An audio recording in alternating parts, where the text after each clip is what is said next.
Can Trumpist ideas, populist and nationalist, survive the polarizing and thus far stumbling presidency of Donald Trump? What is Trumpism after Trump, in domestic and foreign policy, and is it possible to imagine a new infrastructure that would champion populist and nationalist ideas within the party and make them something more than just angry anti-elitist gestures? Ross Douthat, a Times columnist, recently hosted a discussion of these questions with Henry Olsen, a senior fellow at the Ethics and Public Policy Center, and Daniel McCarthy, the editor of Modern Age and an editor-at-large of the American Conservative. Ross Douthat, Henry, Dan, thanks for joining me today. You are both prominent champions of the view that Donald Trump's election represents a chance for the Republican Party to reinvent itself, to shake free of ideological sclerosis, abandon discredited ideas and better serve the common good. For Henry, this would mean transforming Trump's campaign trail economic populism into a conservative agenda genuinely geared toward the middle and lower middle class. For Dan, it would mean following Trump's nationalist instincts away from both liberal interventionism and neoconservatism and toward a recovery of foreign policy realism.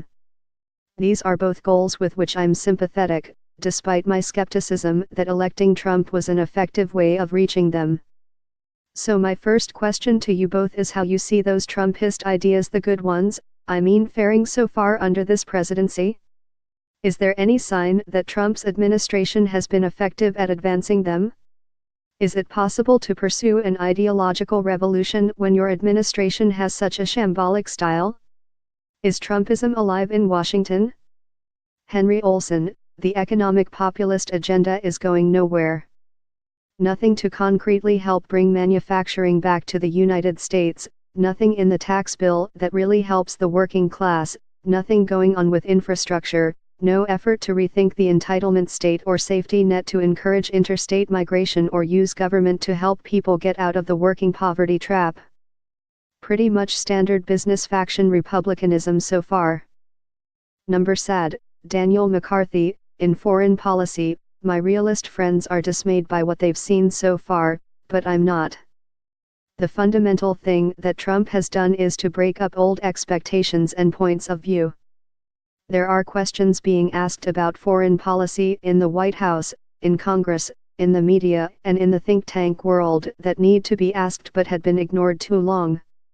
Starting with what the purpose of our foreign policy should be, national interest, America first, or the promotion of a global economic system, or a set of universal cultural ideals. Douthat, I agree that he's raised those questions, Dan, but he did that during the campaign, too. In some sense, people assume that campaigns pose questions, and that administrations supply answers. And at the very least, one answer this administration has supplied is that personnel is policy, and that if you don't have people standing by and ready to implement an agenda, it doesn't matter what you campaigned on, you'll get bog-standard pre-Trump republicanism, whatever rhetorical gloss you put on it. Olsen, that's certainly true for the economic policy agenda.